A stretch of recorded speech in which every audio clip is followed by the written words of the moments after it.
I had a whole different video planned for this week, but for some reason it was so hard to explain what that experience was like for me. Until I realized the truth.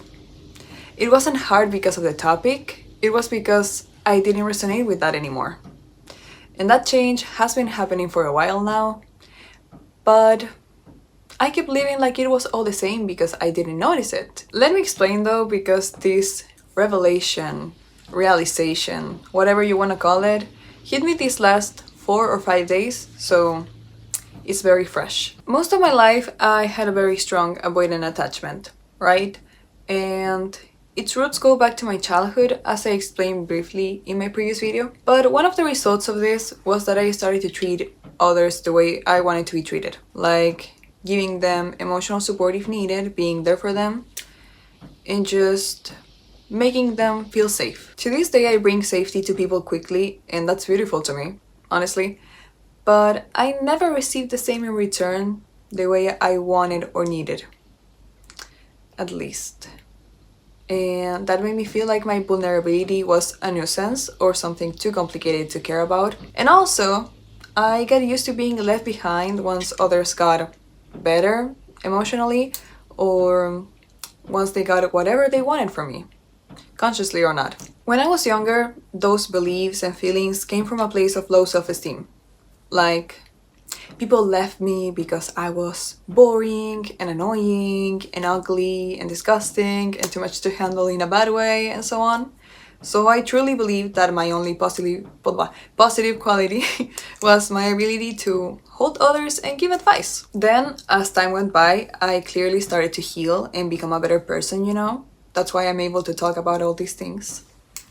I became someone my younger self would be proud of and the kind of person I would love to have around personally. But for some reason, my trust issues, abandonment issues, and avoidant attachment were still there. This time, it wasn't out of a lack of self-esteem, because I love myself and I still do. It was just the result of fear. I was afraid of opening myself to someone and feeling safe with them just to lose it all later, because I've never had genuine emotional safety before outside my own head, my YouTube channel, and when I'm alone in general. That's why it was safer to me to just avoid deep connections, keep everything superficial, and continue being my own safe place. That was the most recent mentality I had around this, and it came me from noticing that behind the scenes, a much bigger process of healing was already changing me. First, I had to recognize my worth, my value, understand what I don't deserve,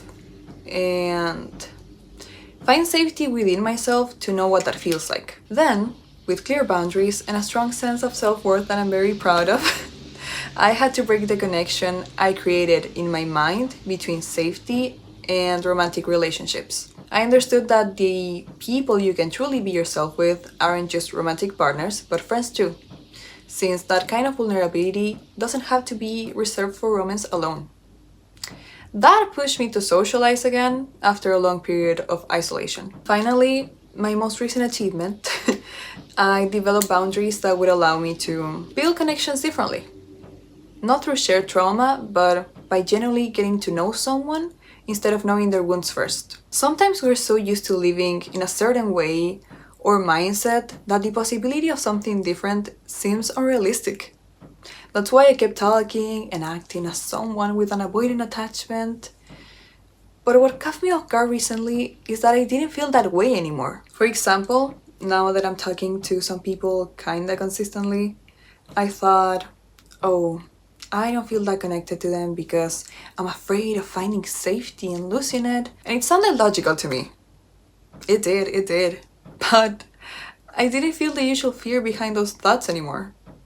It just felt like something I would normally think and I should think, but I didn't believe it. Because I'm not afraid of people leaving any longer.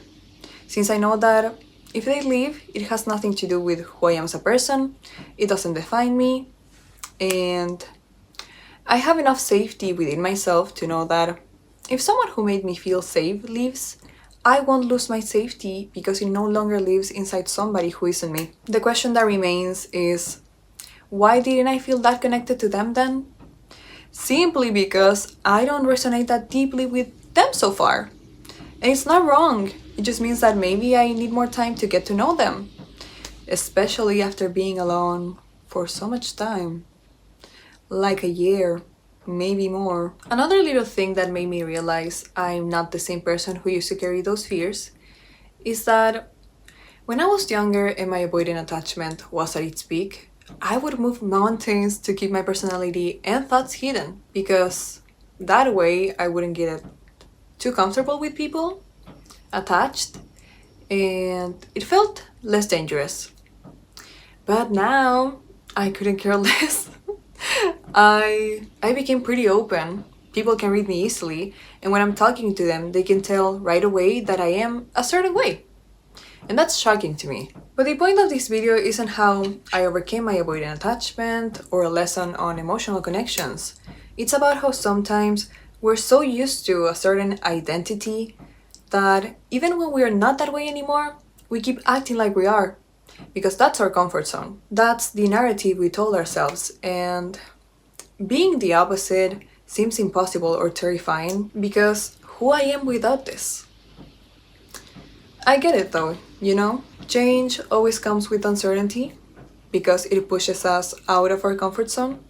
So we try to remain there, convinced that nothing has changed, looking for the same thoughts that reinforce those beliefs, and finding explanations aligned with that mindset.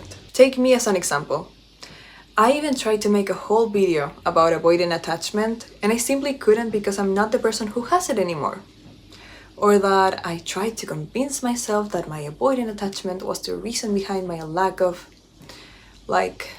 alignment with the people I met recently, when in reality, it's just that those interactions are too new. You might wonder who I am without my fear, who I am if I'm not hard to love, who I am if I'm actually confident.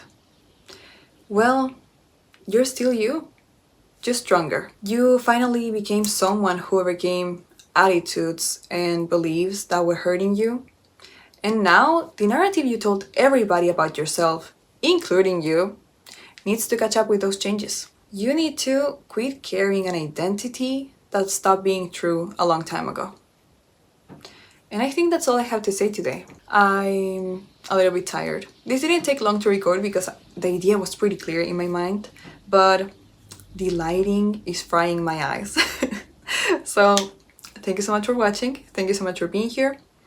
Don't forget to subscribe, to leave a like, to leave a comment, telling me your thoughts, your feelings. I read everything you leave there, as long as it's positive. Don't forget to follow me on social media too. I have Instagram, I have TikTok, I have Pinterest, I have Threads. You can find everything in the description below, and I'm actually active on those platforms now. In each one of them, I'm proud of that. So we'll be having another video this Sunday about a different topic, of course. So I'll see you then, and I'll see you next week too with a new video. So love y'all, and bye bye. See you soon. I feel like a vampire. Rawr. It wasn't bad, but it can be better. Better and better and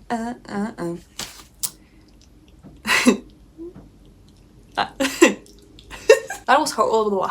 And finally, my mom.